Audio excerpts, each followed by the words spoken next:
Good morning, everybody. My name is Brandon Adams, and this is DawgNation Daily, the daily podcast for Georgia Bulldogs fans. We think you've picked a great day to be with us. It's going to be a really fun show.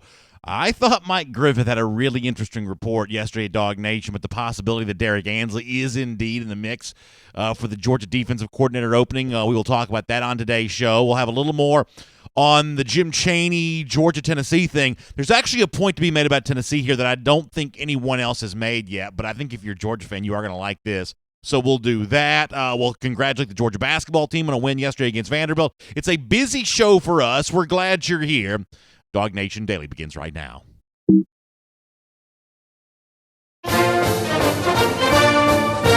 Presented by DawgNation.com. This is DawgNation Daily, the daily podcast for Georgia Bulldogs fans. Here's your host, Brandon Adams.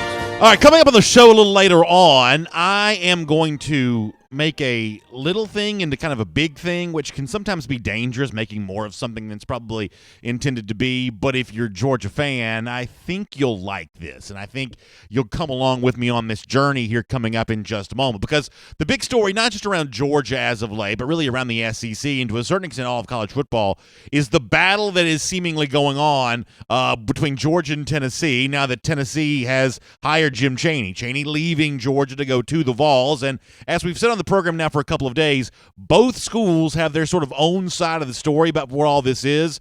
Both fan bases have kind of constructed their narrative about what really happened. Georgia fans in large numbers glad to see Chaney go. Tennessee fans in large numbers celebrating Chaney as if he's a conquering hero returning to Knoxville. Let me give you a couple of examples of this, and I'm going to tell you why this actually ought to be pretty funny for Georgia fans. We'll get to that coming up in just a moment. First of all, Georgia coach Kirby Smart has weighed in on this topic, releasing a statement yesterday. I'll read it to you quickly here. If you're watching, I'll show it to you on the screen. He says, "We're very fortunate to have Jim join our staff when I came to Georgia in 2016. He's been an integral part of the team and program over these last 3 years. We're grateful for his contributions to the Bulldogs during that time. I'm sure this represents a new challenge." Yeah, no doubt about that. That will be exciting for Jim and his family, and we wish him all the best. That's Georgia coach Kirby Smart, kind of going through the motions, totally without emotion in that statement. Pretty terse, all things considered. That's Kirby Smart's side of the story. But as I said a moment ago, it's really Georgia fans who are spinning their yarn here, kind of taking the bait from a lot of the media who've said Georgia didn't fight that hard to keep him, and Georgia fans have taken that baton to say that means that Georgia didn't even really want him. The failures at the goal line on the offense this season, the issues with LSU, maybe some of the stuff involved with Dustin Fields, that's all Jim Chaney's fault, and good to have him out of the program now. Of course, for Tennessee, as I said, this is being sort of spun as a major coup, a big win for the program. A couple of examples of this. Brian Niedermeyer, who is the Tennessee's tight end coach, yesterday took to Twitter with quite a statement here in celebrating the fact that the Vols had hired Jim Chaney. Once again, if you're watching on video, I'll show you this. If you're listening, I'll read it to you. Niedermeyer says, "So we flipped an offensive coordinator from," and he says TSDS. Now, I had no idea what this means. I guess coming to find out it means the school down south. I guess Tennessee's not saying Georgia's name anymore. That's something that rivals do from time to time. Of course, Georgia doesn't say Tennessee's name because it doesn't think of Tennessee very often because they've been terrible for the last couple of years, but different schools have different reasons for doing what they do. Niedermeyer goes on to say, "I'm with it when it comes to taking away Chaney," and then he gives you the hashtag Big Bank Take Little Bank. So obviously Tennessee feeling very proud of itself for finding $1.6 million, around about that anyway, the expected salary for Jim Chaney. They're feeling really good about that. But then we get to this, and this is the part where I'm going to kind of make a little thing into a big thing, but I'm going to do it because I'm pretty sure I'm right. Let me show you the tweet from Tennessee Athletics. Now, this is not the football official account. This is the athletic department official account. And we, showed this to you on DawgNation.com yesterday. But the context here, you got to completely understand. The Tennessee Athletics Department kind of throwing shade at UGA, kind of, whatever else the kids are saying these days. Let me show this video of Phillip Fulmer. It's a picture of Phillip Fulmer, and it's like this meme that you've seen on the internet a lot, where he's sitting there, and all of a sudden the sunglasses, the shades come, kind of falling down, and you see a deal with it. You see that meme. That's a very popular thing around social media, and a lot of of regards. And, yeah, here it comes on the screen for those of you watching video right now. The shades land there on Fulmer's eyes, and it's a deal with it thing. So this is Tennessee saying, hey, we're big and we're bad. We just hired away Jim Chaney, and look how cool Phillip Fulmer looks with all of this. But that is, for me, where things get really interesting. Think about this for a moment if you're a Georgia fan. In a couple of minutes, we're going to talk about Georgia's attempt to hire a defensive coordinator.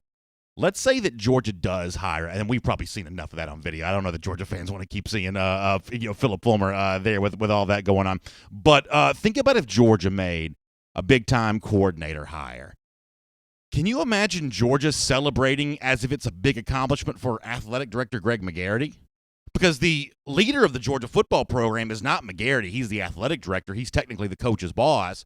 But the leader of the Georgia football program is the coach Kirby Smart.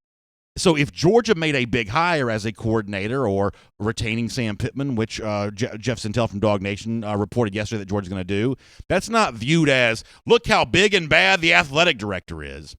That's viewed as, look how competent and capable Georgia coach Kirby Smart is.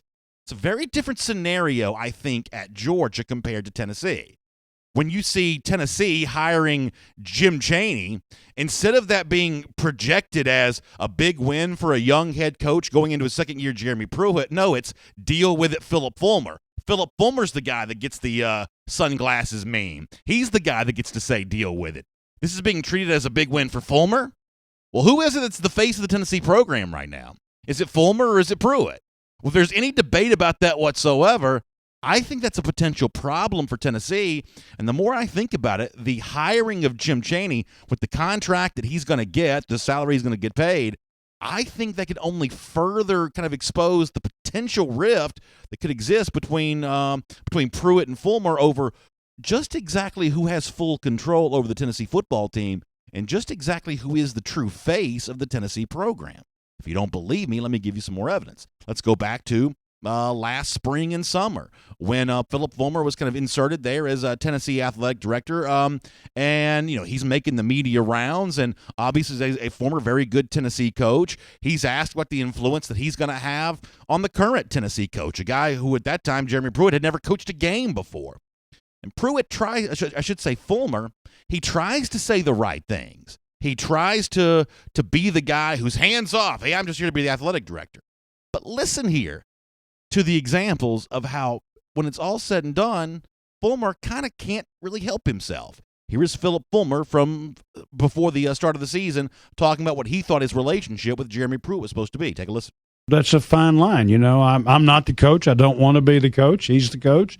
He's going to make the personnel decisions. He's going to make the third and short or the fourth and short call either side, or when to blitz or when to play prevent, all those things. But if I can keep him out of a ditch that I may have been in before, or Coach Dickey kept me out of, somewhere along the way, or just to have general conversation that with somebody that I don't have an agenda except that he has success. Exactly. That's my agenda. Everybody else around him, coordinators included, oftentimes can have, I want to lead the conference in passing so I can get a head coaching job. I want to do this. Everybody has an agenda. I don't. I'm interested in our program getting back to competing at a championship level.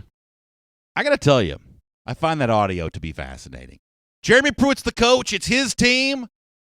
But if I can keep him out of a ditch, I don't have an agenda.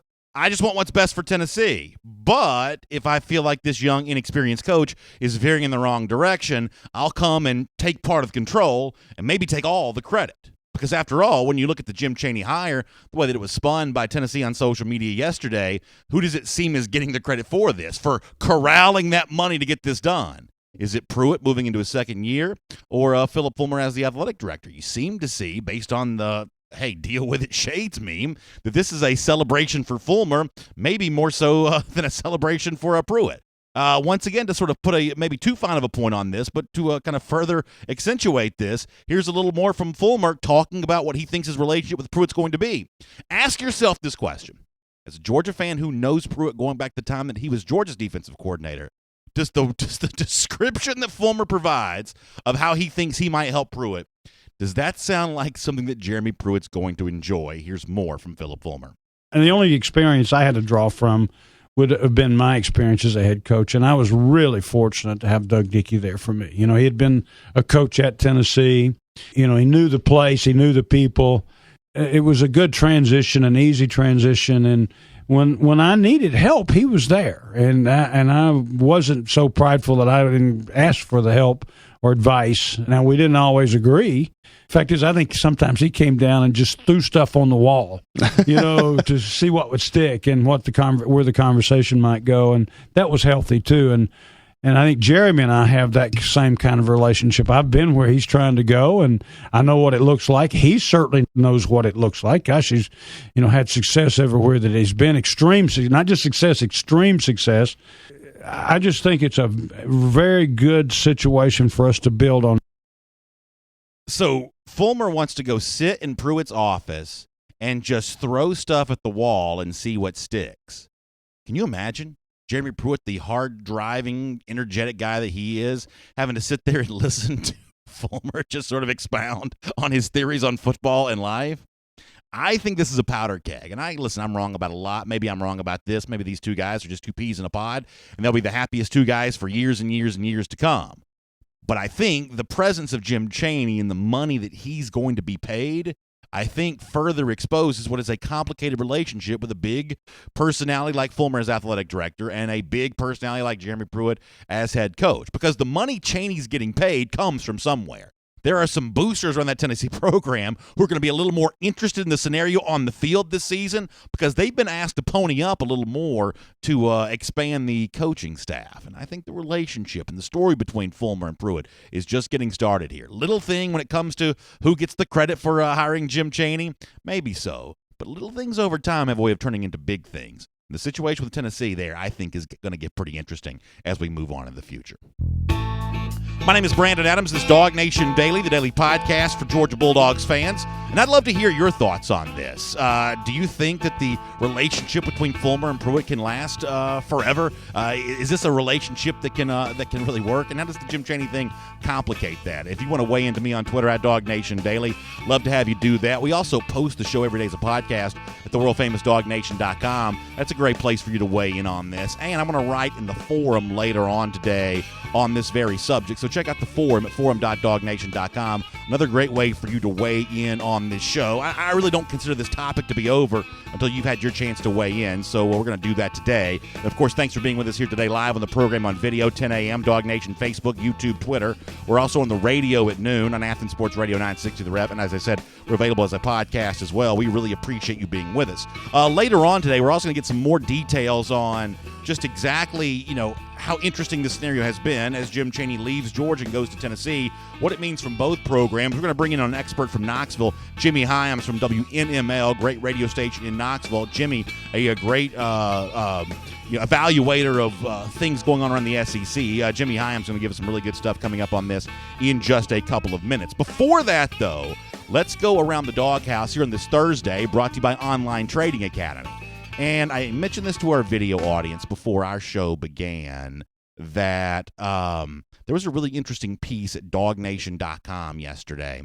And it's Mike Griffith, whose reporting has just been incredible over the course of the last couple of days. All over the Jim Chaney story and the true facts behind Chaney's departure from Georgia, and now all over the defensive coordinator search for UGA as well. Let me show you a couple of sentences from Mike. You can go to DawgNation.com and get more full, complete details on this. But Mike letting us know that one of the few outside candidate names that I think would get some Georgia fans excited is indeed a consideration. Let me read you Mike Griffith from DawgNation.com here. Mike writes that the Georgia football search for defensive coordinator is winding down, and sources close to the situation say Oakland Raiders secondary coach Derek Ansley is, quote, under strong consideration for a position with the Bulldogs. That coming from Mike Griffith from DawgNation.com on that. Ansley, of course, who has been the Raiders secondary coach, but also been a recruiter in the SEC, worked at Alabama, this is one of those outside names. If Georgia could make that impact, I think would be huge for the program. Now, if you're a Georgia fan and you want to, as I said, get more context for this, you got to check out Mike at DawgNation.com for more on that. But if you also want to be a little more hopeful for why, maybe this could be a possibility. Now, listen, Ansley's got a lot of opportunities. He's got a lot of, I'm sure, offers and whispers of offers that he's probably weighing right now, including maybe being a head coach. But we are seeing some of these, lower-level Division I head coach opportunities starting to dry up a little bit. I noticed that Yahoo Sports is reporting that former Auburn offensive coordinator, now the OC at Kansas, another one of these guys that just took a job but maybe leaving for another job. Looks like Chip Lindsey could become the head coach at Troy, which would be one of those jobs that Ansley might have wanted. Ansley might have wanted to be the Troy head coach, given his recruiting ties to the South. He could be a head coach at some point in time, but it looks like one of those jobs is kind of drying up. So in terms of why some of these things drag on as long as they do, sometimes the candidates weighing other offers, sometimes the school itself is weighing other candidates. One way or another, we may be coming to a conclusion here. There's still a very good chance that Georgia goes inside with this. I think that Dan Lanning or Glenn Schumann would both be really good candidates. But there's also at least a possibility, according to Mike Griffith here, they're going to look outside the program, and if they do, there'd be no bigger name to be brought in and no better guy to come into the program than Derek Ansley there. That is certainly a story worth watching. Around the Doghouse here today, as I said, brought to you by Online Trading Academy. And Online Trading Academy provides professional instruction on how you can make money in the markets. And the great news is that's when the market moves in either direction, because after all, we've seen a lot of volatility as of late. Online Trading Academy students learn a step-by-step approach to trading and investing. Classes cover a spectrum of trading styles and asset classes in the classroom and online. So invest in yourself today. You can learn more by going to onlinetradingacademy.com/Atlanta. Once again, actually, let me make sure I correct myself on that. It's tradingacademy.com. That's the website. tradingacademy.com/Atlanta. Check them out. It's great to have them as a part of Around the Doghouse here on DawgNation Daily. All right, we'll have a little bit on the Justin Fields news from yesterday later on the program.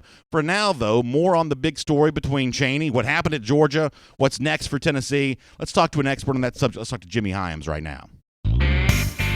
And, of course, he is a longtime voice around the SEC. No one knows this league better in that part of the country there in Knoxville than Jimmy Hyams from WNML, great radio station in Knoxville. Jimmy, a great guest to have here today on DawgNation Daily. Jimmy, we really appreciate your time. Thank you so much for being with us, I think for the first time. How are you doing today? I'm doing great. I appreciate you inviting me. Well, I'm glad to have you here. And one of the things that we've talked about, and I'm sure your radio program's probably seen the same kind of thing over the last couple of days, is there seems to be a real difference in how Georgia fans have kind of viewed this story and how Tennessee fans have viewed this story, and maybe even a difference between the two institutions themselves in terms of how they're spinning this. A lot of Georgia fans going to tell you, in the case of Chaney, that's good riddance. That's a guy that, Kirby Smart wasn't trying that hard to keep. And we've seen on social media from Tennessee the last couple of days an example of this being a major coup for the program to bring in the offensive coordinator from one of their rivals. Are you kind of seeing the same thing, that it looks like Tennessee and Georgia are telling two pretty different stories here about this departure and about this exodus from Chaney from Athens to Knoxville? Yes, I am, and I guess that's maybe typical of some fan bases. If you're on Tennessee side and you get Chaney, you're delighted because you got a guy from Georgia and he had served here before. If you're Georgia, you're probably like, oh, well, we can win without him. I'm not surprised at the reaction, but I'll say this. Whenever Tyson Helton left Tennessee to go to Western Kentucky, it was mentioned to me back in early December, I think it was, about Jim Chaney. And I thought it'd be a home run hire. I have worked with Jim Chaney. I have seen him call plays. He was here for 4 years. I thought he did a terrific job of molding Jonathan Crompton, who was kind of a has-been, into a guy that got drafted. He also coached Tyler Bray. The offenses here were very productive. They didn't always win a lot of ball games, but one year they averaged 36 or 37 points. It's just that they gave up 36 or 37 points. I think he is an excellent play caller. I've had two coaches in the SEC that I respect tell me that he's the best play caller and the best offensive coordinator in the SEC. I think he's a tremendous hire for Tennessee, and I'm not sure why the Georgia fan base would be unhappy with him. They won an SEC title. They played in the college football playoff. They scored a lot of points. They led the SEC in rushing. And Chaney has had the versatility of not only coaching teams that led a league in rushing, but he's also coached teams that led leagues in passing. I think he can do both. So I think it's a very good hire for Tennessee. And I Frankly, in December, I didn't think they could get him. It wasn't until January that I saw that he was very hireable, and I think it's a really good get for Tennessee. So let me flesh this out a little bit more, because you did tweet that the other day. I think you also wrote that at your station's website as well.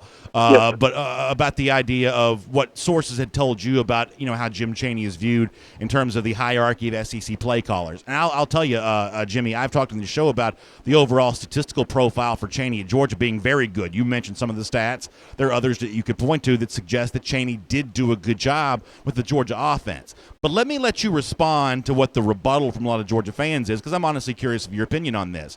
The but that comes from a lot of Georgia fans is, but the offense disappeared against LSU, or but the offense disappeared in the second half against Alabama in 2 consecutive seasons. They'll reference the November trip to Auburn in 2017 as well, where Jim Chaney's scoring a lot of points, generating a lot of yards, and for the most part dominating almost every opponent that Georgia plays. But against good teams, top 10 Auburn from 2017, top 10 LSU from 2018, obviously, the behemoth Alabama the last 2 times they played, in at least parts of those games, the Georgia offense completely disappeared. How do you think the people that have vouched for Chaney would respond to that? And based on your own knowledge of the situation, what do you say to the Georgia fans who grew frustrated with him because of the fact that the Georgia offense seemed to disappear at opportune times?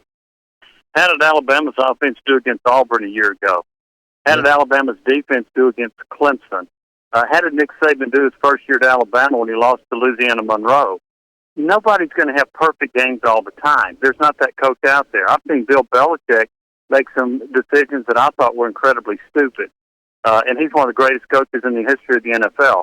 Going for it on 4th and 3 on his own 29 against the Colts a few years ago, and having Rob Gronkowski back there on pass defense against Miami Dolphins. So I think if you want to cherry pick, you can do that. I would look at a coach, and I wouldn't determine a couple of games here or there to define that person. By the way, Alabama's pretty good. You let them, what it 28-14, and you missed the field goal at Georgia? Now we're getting into uncomfortable subjects for Georgia fans. But hey, in my opinion, if Blankenship makes that field goal, Georgia's going to win that football game if they go up by 17. But they didn't. And so in LSU, as good as LSU is, and they hammered Georgia. They beat them badly that game. And then Florida beat LSU. Nobody, very rarely, because I shouldn't say nobody, that's Clemson certainly did, but hardly anybody goes through a season where they don't have a couple of bad games. I guess Clemson's bad game was a close win against Syracuse. But things like that happen. So I look at the big picture. I don't cherry pick a few situations. I look at what is done overall. And by the way, I think Chaney called a heck of a game against Alabama in that national championship game that they lost. They scored a lot of points. It's hard to score in Alabama. So I look at the big picture. I look at versatility. I look at does he get the most out of the players, and for the most part he does. I think he did a really nice job with Jake Fromm. He also had 2 1,000-yard rushers in back-to-back years by 4 different players. Nobody's ever done that. So I think there are far more positives about Jim Chaney than there are negatives. Let me let you weigh in on a subject that I've mentioned today and mentioned before, and this may be wishful thinking on the part of a host of a show called DawgNation Daily, but nonetheless, I'm a big believer that when you look at a strong personality like Phillip Fulmer as athletic director and a strong personality like Jeremy Pruitt as head coach, that seems like a powder keg that at some point in time could be an issue. And I think that the hiring of a very expensive offensive coordinator does have the potential of complicating that even further. Do you think that the Fulmer and Pruitt relationship can last over the course of time? Because we know that Fulmer likes, or at least there's the perception here that, that he likes to have some influence. There's also the perception that even if you want to go back to Pruitt's time at Georgia, that he doesn't always play well with others. Does a very expensive offensive coordinator complicate that relationship in your mind? That's a good question, and I'm going to say right now I don't think so. Jim Chaney's been around the block. He's been in this business for, 30-something years. He's been an offensive coordinator at many different stops. I think he has the personality to handle other personalities. Now, does Phillip Fulmer like to be involved? You bet. He's been seen at practice quite a bit. He has watched film with Jeremy Pruitt. We're told at Pruitt's request. But I actually had a coach that told me that there were some offensive coordinators that were scared off from Tennessee because they weren't sure they could work for Pruitt, and they weren't really sure about the Phillip Fulmer influence. I will say this. The guy told me the other day, he said, I don't know that Fulmer really wants Pruitt to succeed at the level Fulmer did. I think that's ridiculous because I think that if Pruitt succeeds at a high level, who gets a lot of the credit? Phillip Fulmer. So if he can restore the football program, he's the guy that gets about as much credit as Pruitt does. So you better believe Fulmer wants him to succeed. Now, is there a powder keg there? Possibly. I don't think that Phillip Fulmer and Jeremy Pruitt see eye to eye on everything. I think that Jeremy Pruitt wanted to hire Hugh Freeze back in December, and I think Phillip Fulmer did not endorse that hire. So I do think there are differences of opinion. They both have strong personalities. So is there potential there for that? Yes, but I think ultimately they realize that for the greater good, they need to have some agreements to make sure the Tennessee program will go forward. But Tennessee hadn't been relevant, has rarely been relevant in the last decade. They were relevant the year they beat Florida and Georgia, but then they blew it by losing to South Carolina and Florida. I'm sorry, South Carolina and Vanderbilt. So they've had a couple of 9-win seasons. Look, here's the deal for Tennessee. In my opinion, the goal is to compete for the East Division. It's not to win the SEC. You got to compete for the East first. Then you got to win it. Then you play for the SEC. So I think the goal should be reasonable. Well, first of all, I guess you got to get the bowl game and then compete for the East. And I think that they have the common goal of trying to win. And so what they have to do is set their egos aside and for the greater good to see if they can help this football program. Is there a chance for conflict? You bet. But I think that chance exists at a lot of staff. At Georgia and Tennessee, this is obviously going to be dealt with from the standpoint that Chaney's leaving one school and going to the other.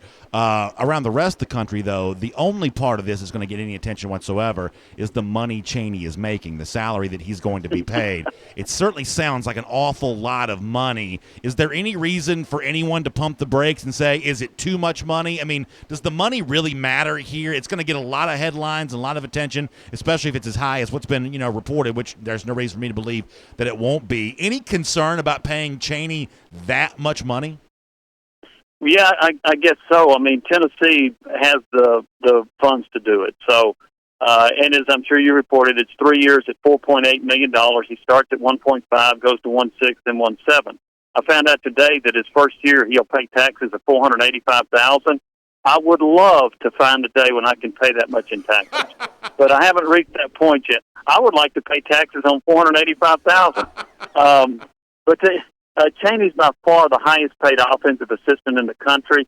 There are a couple of $2 million defensive guys out there. Dave Aranda at LSU, Brett Venables at Clemson. But Chaney's by far, and also Tennessee's going to pay the $500,000 buyout. I don't know if they had to go there to hire him. And I've actually heard different figures on what Chaney was making at Georgia. I don't know if it was $950,000 a year. It was something in that range. But anyway, is there a concern about this thing spiraling up? There is nationally, but it is amazing to think back. 20 years ago, Tennessee won a national championship, and I think for the first time, Phillip Fulmer became a $1 million coach. And now, 20 years later, you got coordinators making $2.5 million, and you're paying your offensive coordinator at Tennessee over $1.5 million over a 3-year period. That's amazing. I'll tell you what's allowed some of that to happen, at least in the SEC, is the SEC network. The league is making millions. They share millions with schools. And so schools are enabled to pay a lot more than they could have prior to the SEC network, which has been a tremendous windfall. Couple other quick things, Jimmy, before we let you go. First of all, there's the issue with Georgia offensive line coach Sam Pittman, who, as you're probably aware, he may be the most popular Georgia assistant coach since Irk Russell, which is obviously saying a lot, but Georgia fans love Pittman. It's been reported that Pittman is going to stay at Georgia. He obviously had a close relationship with Jim Chaney. Do you get the sense that Tennessee was working to get Pittman to come along with Chaney? How serious do you think those talks ever got in Knoxville on that side? I think that Jim Chaney would love for Sam Pittman to have joined him at Tennessee. The problem is there's not an opening at Tennessee for Pittman. And I think Jeremy Pruitt's closest friend on the staff, and I'm saying friend, is Will Friend. And he's a guy that they've known each other, they've coached together, and guess what? He coaches the offensive line. The only way, potentially, for that to have worked, in my opinion, and I don't know that either one of them would agree to it, Will Friend, you coach tackles and tight ends. Sam Pittman, you got the guards and centers. We're going to split it up.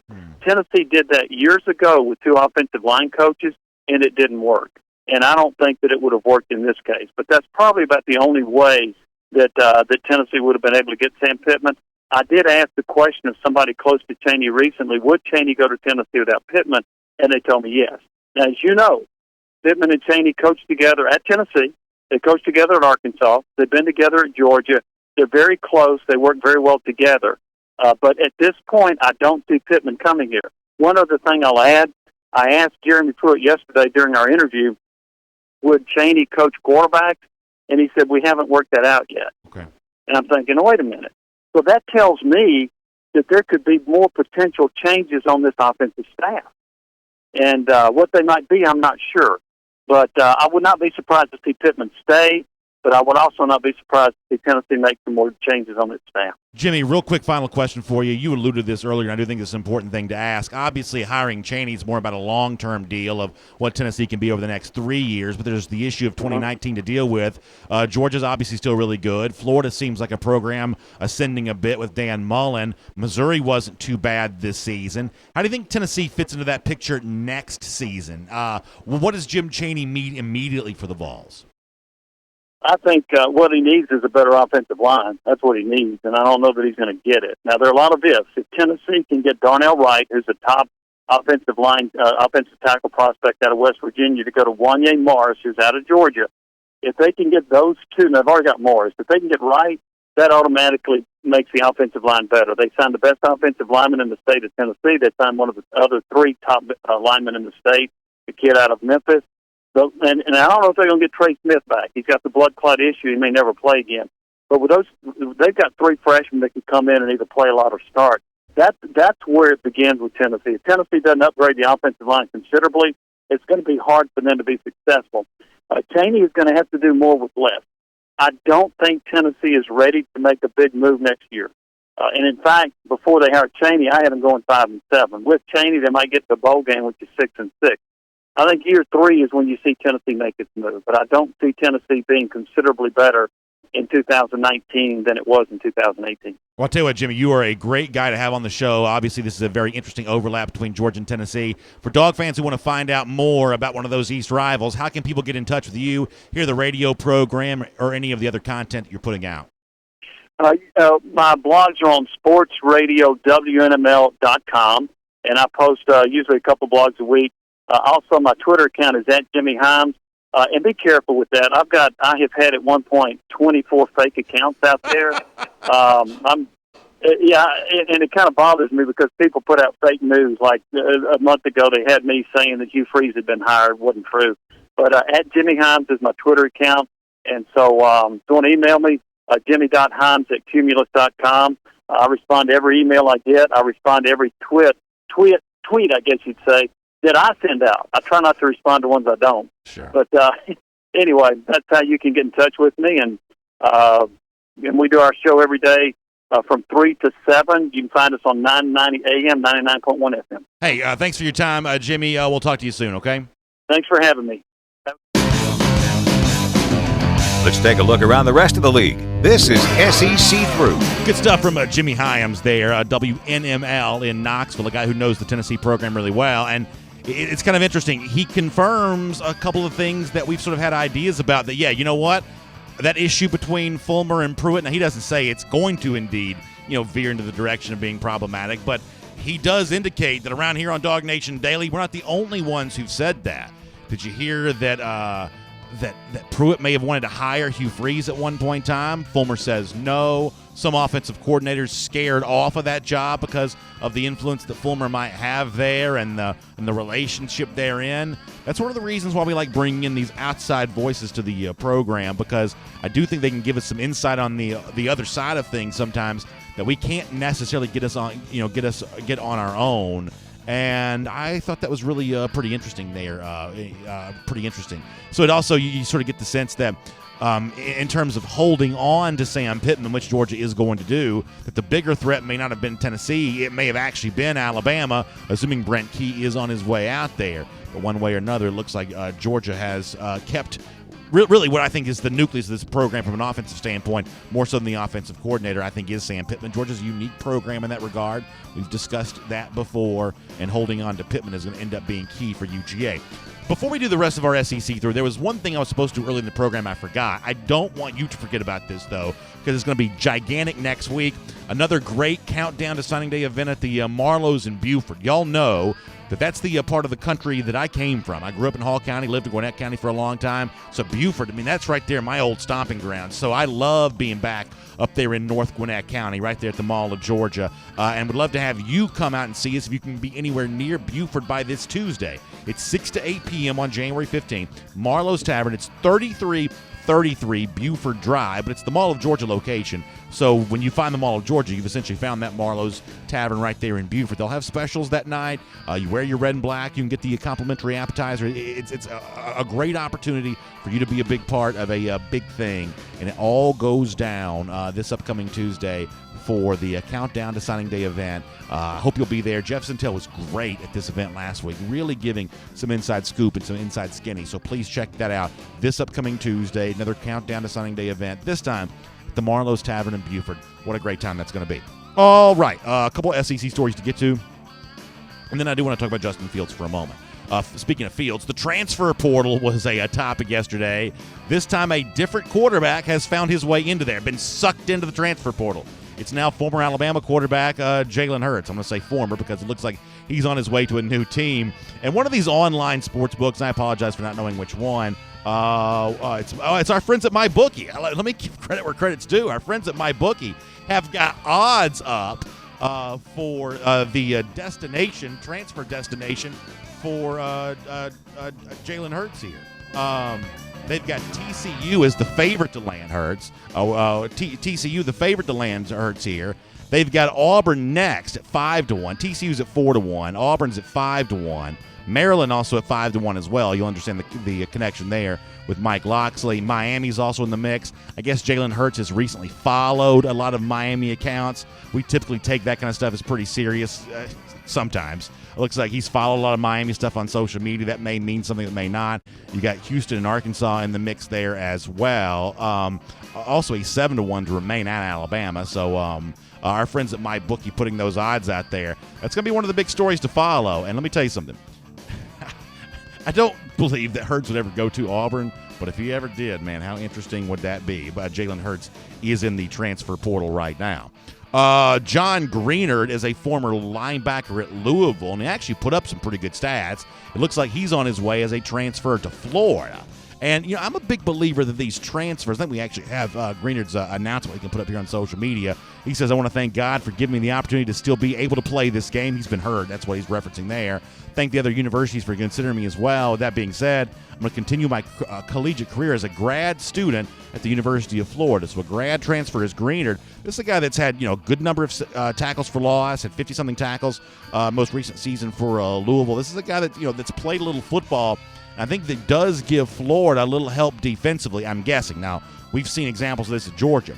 Sometimes the transfer comes over, makes a huge impact. Sometimes the transfer doesn't necessarily make a big impact, but you're always better off with guys than not, especially for Florida, who's got some room on its roster. Presumably Grantham knows this young man pretty well, so they bring him in.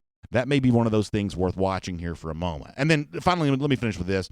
We may talk more about this tomorrow a little bit. Y'all know I love way too early top 25s.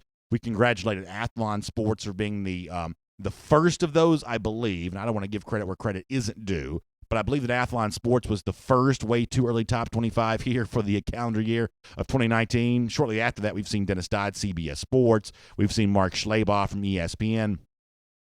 So far, am I correct in saying every way too early top 25 that I've seen has had Georgia number 3? Is that correct? Athlon, CBS, ESPN. The other thing about the ESPN way too early top 25, which I like Mark Schlabach, that's probably always the most interesting one to me. Because the other thing about ESPN, which I like, is they update their way too early top 25 as the season goes on, post signing day, spring practice. And I like that because there are some things that happen over the course of a calendar year that do evolve your opinion, even during the dead of off season, so to speak. But what I thought was interesting about the first iteration of the ESPN way too early top 25, as it stands now, Georgia's slated to play 5 teams ranked in that way too early ESPN ranking, including teams like Notre Dame and Texas A&M, kind of newcomers to the Georgia schedule, which are actually ranked pretty high. So for Georgia, 2019, at least right now, is shaping up to be a little bit more of a difficult schedule. And as I said, we may focus in some more on that kind of stuff in the days ahead here once some of this coaching hire and recruiting news slows down just a little bit. But for now, we'll make that your SEC through. And here on DawgNation Daily, I do want to make you aware of the fact that Thomas Mars, the lawyer representing Justin Fields, did speak yesterday. He's been quoted by a number of outlets here as of late. I want to give you an example from the Toledo Blade, and I picked the Toledo Blade because they were the first outlet to really suggest that Justin Fields was likely to land at Ohio State. So they've had good reporting on this. Mars spoke to them yesterday, and apparently Thomas Mars is pushing for a quick resolution to Justin Fields' issue when it comes to trying for immediate eligibility at Ohio State. The statement from Mars says, unlike the situation with the Ole Miss transfers, he's referencing Shea Patterson and others, which kind of dragged on for a while. He says the process of obtaining a waiver for Justin isn't going to drag on for months. This is a high priority for Ryan Day. That's the new coach at Ohio State. And Thomas Mars says, it's my top priority at the moment. I'm confident the process will move quickly and that the NCAA will be able to make a decision on Ohio State's waiver request much sooner than most people think. That's Thomas Mars, Toledo Blade, suggesting that the Justin Fields thing could all happen pretty quick within the next few weeks, maybe. Now, you may be wondering, why am I bringing this up today? I wanted to say one more thing on this Justin Fields saga, especially now that the Jim Chaney news has come out and people are kind of tying the Chaney-Fields thing together. I know that over the course of the last few weeks, the last couple of months, the Justin Fields issue has been one that has divided DawgNation a little bit. But I'm hopeful that moving forward, that all of us, the people that listen to the show, people that comment, on the post at DawgNation.com and just Georgia fans in general, I'm sort of hopeful that that Georgia fans can find 2 points on Justin Fields that we can agree on moving forward. 2 points in which I think that all Dog fans should be able to agree on. The first one is this, and to set this up, I want to let you hear Jim Chaney, the departed now offensive coordinator from Georgia, now at Tennessee, going into the Sugar Bowl, was asked, were you happy with the way that Fields was used this year, and how did this year go having both Jake Fromm and Justin Fields? Well, something that Chaney says leads me to a point in which I believe that all Georgia fans ought to be able to agree. Here's Jim Chaney on that. It's been tough. There's no question about that. But once again, if you separate the quarterback spot and look over there at the wide receiver spots and you say, hey, that kid standing by me on the sideline, but he has a unique skill set. Let's try to utilize him. But if you look at the quarterbacks the same way, we kind of try to do that with Justin a little bit this year. So we don't want to leave our team in a disadvantage because of any particular position. So you try to do the best you can by utilizing the skill set of your existing players, and that's what we try to do. You look back on the season, I don't know. I'll reflect back on it when the season's all the way over. Right now, I think we did right, and we'll see how it plays out. So at the end there, you hear Jim Chaney say, right now, I think we did right with how we handled these quarterbacks. Here's a point that I think all Georgia fans ought to be able to agree with, even if you ultimately believe, like I do, that Jake Fromm is the true and right starter for the Georgia Bulldogs. With that being said, Georgia did not do right this year in how it handled Fromm and Fields. Playing Fields as sporadically as it did, in the sort of weird times in which it did, that's not right. That was a mistake. They should have either played Fields more or played him less, maybe play him not at all. But inserting him the way they did was not right. And if Fields feels frustrated about the fact that he was handcuffed by the plays he was given a chance to run at Georgia, I can kind of understand that. Now, I maybe not agree with the extreme pro Fields camp who says he should have gotten to play a whole lot more. I believe maybe there's a chance he should have played even less. But one way or another, the way that he was used was not right. It was wrong. And that's something on which I think all Georgia fans ought to be able to agree. But here's the other thing. Thomas Mars, the Fields attorney, has been in the media a lot. One thing in which I think that all Georgia fans ought to be able to agree upon is no matter how much we like Justin Fields and wanted to see more of Fields Georgia, smearing Georgia on Fields' behalf is the kind of thing that Georgia fans ought not tolerate. By the way, as we get ready to wrap up today, 803 days since those lousy sneaking Gators have beaten Georgia. It's our Gator Hater Updater, and we'll see you tomorrow right back here on DawgNation Daily. And on video, one of the things I was going to mention during our regular podcast and didn't get a chance to say is, how about Georgia basketball last night? Congrats to them for, after losing by 50 points or something crazy like that to Tennessee, which mathematically is just a hard thing to do. Georgia goes out and gets a victory last night at home against Vanderbilt. So a pretty good job by the basketball team to bounce back from one of the most humiliating defeats the program's ever suffered. Kind of got back to its winning ways last night, and now on Saturday gets a chance to go back out to Auburn. Really tough start for the Georgian SEC play. Arguably two of the best teams in the SEC right here off the top, but they get a chance to play Auburn on Saturday, which is also interesting because Auburn's had some road struggles. Auburn goes to Ole Miss last night, the Tad Pad they used to call it. I don't know if that's still what Ole Miss's gym's called or not, but Auburn lost last night at Ole Miss, so kind of an interesting deal setting up Saturday where Georgia's coming off a win, Auburn's coming off a loss. No doubt that a relatively new Auburn gym will be rocking and rolling for that game, but y'all don't want to talk about basketball right now. You want to talk about football. So let me dive into the comments both on Facebook and YouTube, and we will get a lot of these here today. Give you a chance to react to anything from the program, including what we talked about off the top of the program, that sometimes subtle things can be the most revealing because they're unintentional. I think the Tennessee Athletics Department, given the video meme credit to Fulmer yesterday over Pruitt, I think that's an example of one of those things. And so y'all can kind of weigh in with some of your thoughts on a lot of that kind of stuff. I will tell you, I do have to get off the air on time today because I got a couple of meetings to take care of. Let me get a couple comments here. Barry Watkins says the Dogs are 2 years away in basketball. I would love to see what Tom Green's going to be able to do when he can establish more of those recruiting relationships. I love to see him doing that, no doubt. Sonia Prescott says Chaney had no clue on how to handle Fields.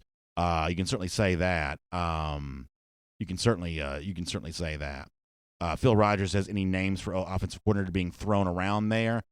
I think it's far more likely than not that Georgia promotes from within on this because ultimately, I think one of the things you can take away from Jimmy Hyam's comments a little earlier is that, statistically speaking, the Georgia offense was working. It didn't lead to total, complete perfection in every single game, but it was working. I don't think that Georgia's looking for a major overhaul with its next hire. So, you saw maybe, was it Philip Godfrey from SB Nation who referenced Kentucky offensive coordinator Eddie Gran, some names like that. You may hear those names pop up from time to time in terms of, maybe that's a consideration. Sometimes, though, when it comes to some of this kind of stuff, interviews and conversations aren't so much an example of, hey, I'm going to talk to this person as a way of maybe hiring them, as I'm going to talk to this person and see what information I can glean from them. So a lot of these rumors and names that pop up may be examples of a person who could be hired, or they could be examples of a person that was just a conversation worth having. So, be careful with a lot of that right now. This is a situation much like the defense coordinator hire where inside candidates are being considered, outside candidates are being considered, and in the case of, defensive coordinator, maybe it's you can, I guess, decide for yourself if you think the percentages are higher or greater than 50% that an outside name is brought in. In the case of the offense, I still think it's more likely than not that the hire is a promotion from within, and I think there's a very good chance it's going to be Jim Coley. Philip Jordan Wells mentioning Kevin Wilson, the offensive coordinator at Ohio State, former head coach at Indiana. My memory of Wilson was that he had some issues at Indiana as head coach. I don't really remember what they were, but I remember there was some kind of some stuff going on there, so I don't know quite what that means. But I know that Wilson's a pretty good offensive coordinator, though. Hell Rel mentions Del McGee.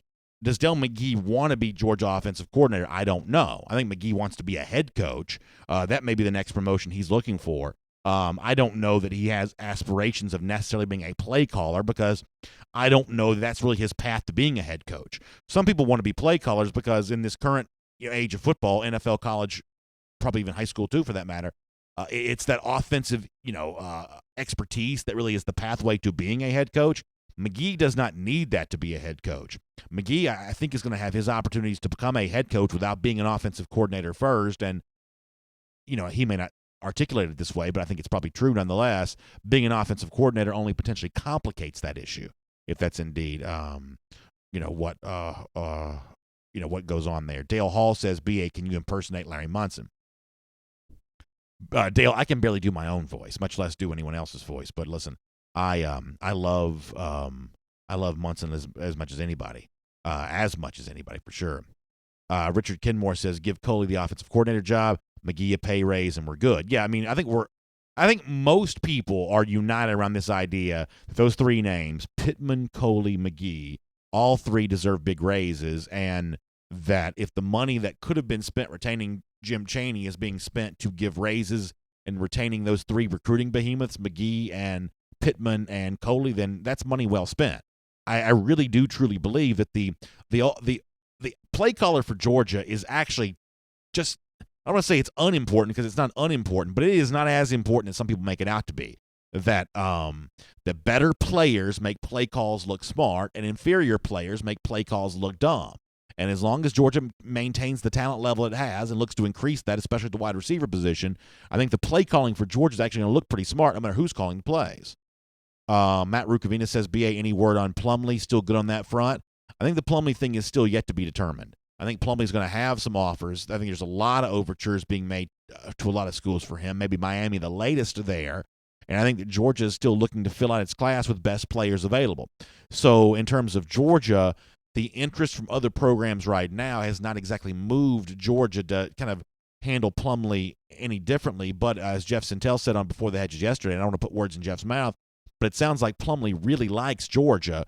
But in terms of Georgia's roster management situation, not because Georgia doesn't like Plumlee, but because of its attempt to make sure it's got as many good players as it can, there's a certain way in which it has to handle Plumlee, and other programs may be able to make him a different offer. James Bryant says, yes, Coley, we need some young blood. Pittman is the best, but you don't want a staff full of 50-plus guys. I mean, I think one of the things that, Pittman, even mid-50s, whatever his, age is, I mean, I don't think that anyone on the recruiting trail thinks of him as an old man. I mean, I think that he does a pretty good job of kind of portraying a youthful vigor. And I think all the Georgia assistant coaches, for the most part, do that. Now, some of them do that because they actually are young. In Pittman's case, he's maybe more young at heart, but he certainly brings that. Derek Tillman says, BA, how many more recruits can we sign come February? The actual overall number is probably a little bit of a mystery to me as well. I think some of this is going to be determined on how many elite players Georgia, has the ability to sign, not just in terms of the available scholarships, but the willing signature. I'll give you an example of that. Doug Nestor is one of those guys that on Before the Hedges yesterday, Jeff reported is not coming to Georgia. Has kind of locked it down and closed it up when it comes to UGA. So given that as a situation, if Nestor is indeed not coming, which it sounds like that's the case, I don't think Georgia looks to replace him with a different offensive lineman. That's a guy where you use a scholarship on Nestor if you can get him. If you can't get him, you either use that scholarship on somebody else or maybe you just don't use it at all. So, I mean, that's also a factor into some of this as well. Marcus Bass says, would not surprise me if the Dogs get Jalen Hurts. That would surprise me, but he is out there in the transfer portal now. Al Birchfield says, with UGA has an offense, considering he says there's more to the story involving Jim Chaney. I thought that Jimmy Himes did a pretty good job telling that from the Tennessee side of things today. Chris Davis mentioning Hines Ward. I've talked to Hines Ward before about this. I know Ward has made it pretty clear that he would like to be a coach at Georgia. And, I think a lot of times media members get frustrated by the fact that this story kind of comes up over and over again. In defense of the fans who bring it up, the reason why I believe they do bring it up is because Ward himself has made it clear that he wants to do it. I don't know that Ward saying that is necessarily an intention, though, that he's actually going to become a coach. Because as somebody said yesterday in one of our comment sections, I forget if it was DawgNation Daily or Before the Hedges, but it's so true. If you want to be a coach, you got to do what Bakari Rambo is doing right now. Rambo was a player at Georgia, and based on salary made in the NFL and everything else, he's not a player of the profile of Hines Ward, but he is grinding it out right now on the recruiting trail for Georgia with no defensive coordinator, no defensive backs coach.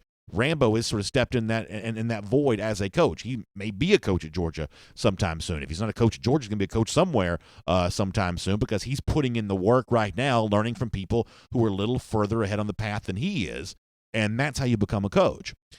If Hines Ward or if Champ Bailey, players I have great respect for, if they wanted to do that, they got to go about it the same way. Just having been a great player does not, I think, kick in the door for you to also become a a coach immediately. And it's not just Georgia who deals with this. I saw Luther Campbell from the Two Live Crew, which may be the only time we've referenced the Two Live Crew here on DawgNation Daily. But I saw Luther Campbell the other day suggest former Miami safety Ed Reed as Miami defensive coordinator. Yo, that's not how this works. It's just not. The pathway for this, it's a different sport, but the analogy still works. The pathway for this is Patrick Ewing. Patrick Ewing is one of the 5 or 10 greatest high school players of all time, one of the most dominant figures in college basketball of all time, a guy that went on to a long career in the NBA, a true basketball legend if there ever was. When his playing career was over, Patrick Ewing wanted to be a coach. So guess what he did? He became an assistant on the end of the bench for, like, if my memory serves correct, the Orlando Magic. And from the Magic, he moved to here and he moved to there.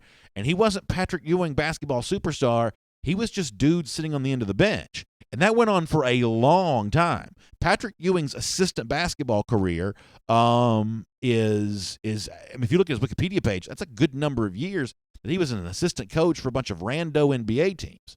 And now he's the head coach at his alma mater, Georgetown, following the footsteps of John Thompson, who's obviously very influential in his life. That's Patrick Ewing, who in his NBA career had to have made $100 million. I mean, even playing in the 80s through the 90s, I mean, he had to have come close to making $100 million in his NBA career. And yet he wanted to be a coach badly enough that he went through the paces to actually get that done. You know, if somebody that, played at Georgia wanted to do the same thing, the path would be no different for them. Coaching's a profession. It's a specific set of skills, and those skills have to be harnessed and learned over time. And just having been a good football player is not necessarily the step towards that, because coaching and playing, believe it or not, are really two different jobs. Junior Baker says Patrick Ewing's son played at Marietta back during the day. I actually saw those teams. So that Marietta team back then, think they're loaded in football now. Back then in basketball, they had Ewing's son. Do you remember Dale Ellis, the great three-point shooter from the Seattle Sonics? They had his son on that team. I believe he ended up going to Wake Forest. Patrick Ewing Jr., he bounced around a little bit. I think it was Indiana for a while. But Dale Ellis' son was on that team. They had a couple other, lower-level Division I prospects. It was almost like a dream team, high school basketball team. They were really good, really good. Chad Williams says, I haven't heard anything since you said Two Live Crew. Yeah, some of y'all think I don't know anything about life beyond this box. Believe it or not, I'm sort of like, some of y'all treat me like your teacher in elementary school. You think I live at school. Some of y'all think I live in this room. I actually do get out from time to time. Brian Mills says, good call, BA. Ewing's worth $85 million. There you go. Brian, thanks for checking in on that. Ben Gunnell says, when's the current signing period in? I believe it's February 6th, I think is the day. Let me go to YouTube for a second, so I haven't been there yet. I've also got to get out on time, y'all. I apologize for that, but we got to get out on time today. Let me go to YouTube, make sure I get a few of these comments before we get out of here, though. All right, on YouTube, our buddy Bubby Dean checking in. Good to see Bubby on the YouTube comment section. He says BA is a wild child. Not anymore. Whatever wildness I have has been shaken out of me in a big way. Enrique Murillo on the subject of Steve Sarkisian. This is an example of where I don't believe Georgia would hire Steve Sarkisian, is going to hire Steve Sarkisian, I don't think. But this is an example of where I think the public would line up behind that as a bad decision, and I believe I would treat that as a good decision. I think Sark is a competent football mind. It didn't really work for him in Atlanta. I don't completely understand why it didn't. But Steve Sarkisian is going to be an offensive coordinator in pretty high demand, even after getting blown out by the Atlanta Falcons. So I would treat the Sarkisian thing as a pretty good hire. Many of the Georgia fans who overlap as Falcons fans would kind of mock that and laugh at it. But y'all, Sarkisian's going to get a pretty good job as an offensive coordinator again. I mean, all these guys bounce around from place to place. Anson McMahon asked about Hugh Freeze. Freeze, the Liberty coach now. You heard Jimmy Hyams say this, that Pruitt wanted to hire him. Apparently, according to Jimmy Hyams, Fulmer thought the Freeze name was still too toxic to do that. That may be the case right now, but eventually talent sort of wins out here, whether it should or whether it shouldn't. I think some of the decisions that Freeze has made in his personal life are reprehensible and completely indefensible. But drawing up ball plays is drawing up ball plays, and he may get a chance to do that again at some point in time. Timothy Roberts says, I keep hearing Tosh Lapoy heading to UGA. Timothy, I've seen that rumor 9,000 times, and I was joking with Connor Riley the other day that we now live in a world in which what would one point in time seem like crazy rumor and what is currently real life, those two ideas are moving closer and closer in the same direction to now there's really no difference between a crazy rumor and what might actually happen in real life. Jim Chaney going from Tennessee to Georgia is, I guess, a perfect example of that. The Lapoy thing, though, has always felt to me like too much of well, he just had a bad game for Alabama, and, Saban's hard to work for. Georgia needs a defensive coordinator. Georgia may have reached out to Lapoy before back in 2016, so this would obviously make some sense, and so it sort of gets spoken to existence. Worlds can be created with words. This particular, corner of the rumor mill kind of gets spoken into existence there. That's kind of the way I've always viewed that, but, I mean, it was out there a bunch, but I don't think there's anything happening here. I don't believe that Lapoy is going to become the next Georgia defensive coordinator, and I would also humbly suggest I'm not so sure that you necessarily want him to be. This is an example of while all hires are made on the basis of recruiting, at least by the good programs, not every hire works out. And Lapoy didn't have a great day against Clemson, so the jury's at least a little bit out right there. Antonio Jones says, have you heard about Gibbs and Bishop being in the transfer portal? I can tell you that we talked to J.R. Reed about D'Angelo Gibbs the other day. You may have seen that on DawgNation Daily. Certainly Reed spoke about Gibbs kind of in the past tense when he spoke about him, so it's not a surprise to hear that Gibbs' day is done. I guess it was 24/7 Sports yesterday that reported that Trey Bishop was in the transfer portal. The writing was kind of on the wall about that because, to my knowledge, Bishop did not go with Georgia to the Sugar Bowl, and there is no 70-person travel limit for a bowl game like that. So Bishop not coming with the Dogs to New Orleans, and I'm pretty sure he didn't. Y'all can check my math on that, but that was kind of the writing on the wall there in that regard. Plus the fact that he's not really playing a whole lot. Steve Shaffini says on our YouTube comment section that Chris Mullen is having good luck at St. John's with no experience. I didn't realize that Mullen had no experience before he got that job. That's pretty interesting. I didn't know he had no experience. GB2 says, who is a realistic offensive coordinator that would be better than Chaney?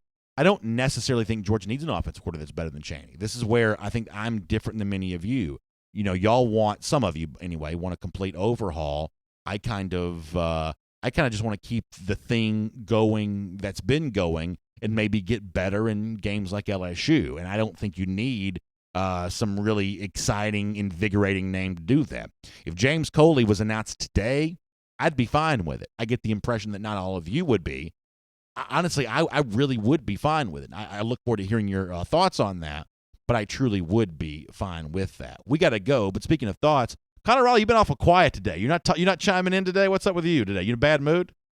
Not a bad mood, just, want to let the commenter, we have a shortened time because you got to go. And I do have to go. I just want to let the commenters have their time with you. Every now and then they make me do, some real work, so I got to get some real work done here in a moment, but we are going to pop off now. Any summarizing thoughts from the day for you? People want to hear from Connor Riley. I don't know how popular the stuff Jimmy Himes had to say about Jim Chaney. He's a fine. I actually, this is a rare instance where I agree with what Dan Wolken has to say. Uh-huh. I think Jim Chaney's a fine offensive coordinator. He's literally just fine. He's not very imaginative or creative. He's not going to blow your socks off. He's going to get you 4 yards on first down, 4 yards on second down, and maybe 2 to 3 yards on third down. Did people in the comment section criticize his comments about Jim Chaney? A lot of people weren't too thrilled with what Himes was having to say about praising Chaney and saying he's a great offensive mind. Yeah, I mean, listen, he's obviously coming from Knoxville. He's going to have that perspective there. They are happy about the hire.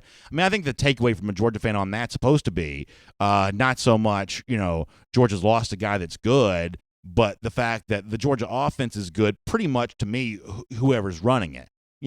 I don't believe that Jim Chaney is the only one that could have produced the success that he produced at Georgia. Jimmy references the consecutive years of two backs going over 1,000 yards. Am I led to believe that Jim Chaney's the reason why Nick Chubb and Sony Michel did that in 2017? If anything, Chubb and Michel, let's let the record indicate, they went to his office, knocked on that door in 2016 and said, why aren't we getting the football? And the rest became history. So, in terms of the story of 2017 with the twin 1,000 yards backs, I certainly don't believe any of us think that Chaney's the one that produced those and created those. And obviously in 2018, I think the same thing could be said for DeAndre Swift and Elijah Holyfield there as well. So I wouldn't take from that Chaney was the architect of an offense, and now that he's gone, Georgia's going to suffer. I don't truly believe that's the case. I think the Georgia offense was good enough that Chaney should have been more insulated from criticism than some people seem to want to give him. But I think the next guy, plug in somebody else, I think for the most part, the overall stats for the offense, for the most part, pretty much kind of remain the same. But we can talk more about that in the future. I do have to go for right now. Y'all have a great day.